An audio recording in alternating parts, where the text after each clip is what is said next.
ఇప్పుడే కొంతమంది మాట్లాడుతూ చెప్పారు. రాజమౌళి లాంటి వ్యక్తులు కూడా మాట్లాడుతూ ఒక మాట అన్నారు. ఆయన చేయాల్సిందంతా చేశారు, మనమేం చేయాలి? ఈ సందర్భంగా ఆంధ్రప్రదేశ్లో ఉండే, తెలంగాణలో ఉండే తెలుగు వారందరికీ విజ్ఞప్తి చేస్తున్నా, మనం కోరుకునేది తెలుగు జాతికి ఆయన చేసిన సేవల కోసం ఈ వ్యవస్థ చిరస్థాయిగా ఉండాల్సిన అవసరం ఉంది. ఈ లెగసీని కంటిన్యూ చేయాల్సిన అవసరం ఉంది. అందుకే కిరణ్ గారిని, వారి కుటుంబ సభ్యులను కోరుతున్నా. అదే మరి వారి పిల్లలు ఉన్నారు ఇక్కడ. ఆయన స్థాపించిన వ్యవస్థ ఆయన కుటుంబ సభ్యులదే కాదు, 10 కోట్ల తెలుగు ప్రజానికన్నది ఆయన ప్రజల ఆస్తి. అలాంటి ఆయన స్థాపించిన వ్యవస్థల్ని భావితరాలకు అందించే బాధ్యత వారు తీసుకుంటే, మనందరం కలిసి ఆయన స్ఫూర్తి ఎల్లప్పుడూ తెలుగు జాతిలో ఉండే విధంగా మనం ఆలోచించాల్సిన అవసరం ఉంది.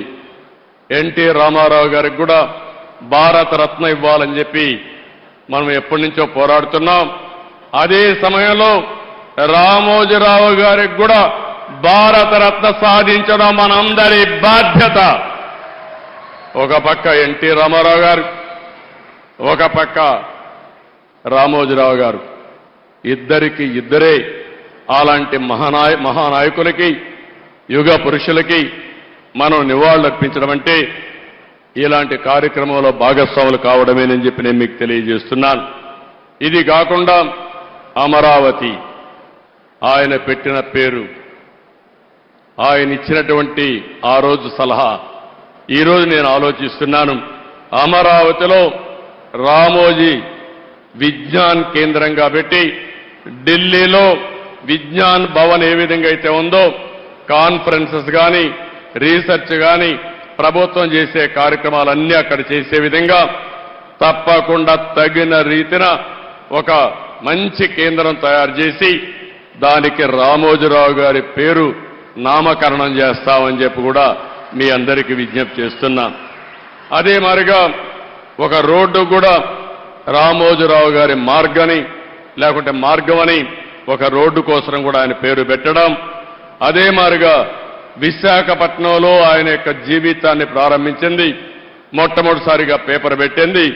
అందుకే విశాఖపట్నంలో చిత్ర నగరి అని ఒక పేరు పెట్టి సినిమా షూటింగ్లు చేయడం కోసం ఇప్పుడే మిత్రుడు పవన్ కళ్యాణ్ గారితో మాట్లాడా. అక్కడ కూడా చిత్ర నగర్ అని రామోజీరావు గారి పేరుతోనే పెడతాం, రామోజీ చిత్ర నగర్ అని పెడతామని చెప్పి నేను మీకు తెలియజేస్తున్నా. ఇవి కొన్ని సూచనలు మాత్రం మీకు ఇస్తున్నా. ఆ మహనీయుడికి మనం నివాళులర్పించాలంటే ఆయన స్ఫూర్తిని భావితరాలకు అందించడమే. ఎంతో మంది పుడతాం, ఎంతో మంది చనిపోతాం, కానీ కొంతమంది మాత్రం చరిత్రలో ఉంటారు. అలాంటి చరిత్రలో చిరస్థాయిగా నిలిచిపోయే వ్యక్తి రామోజీరావు గారు. అలాంటి వ్యక్తి సంస్కరణ సభ చేయడం నా అదృష్టంగా నేను భావిస్తున్నాను.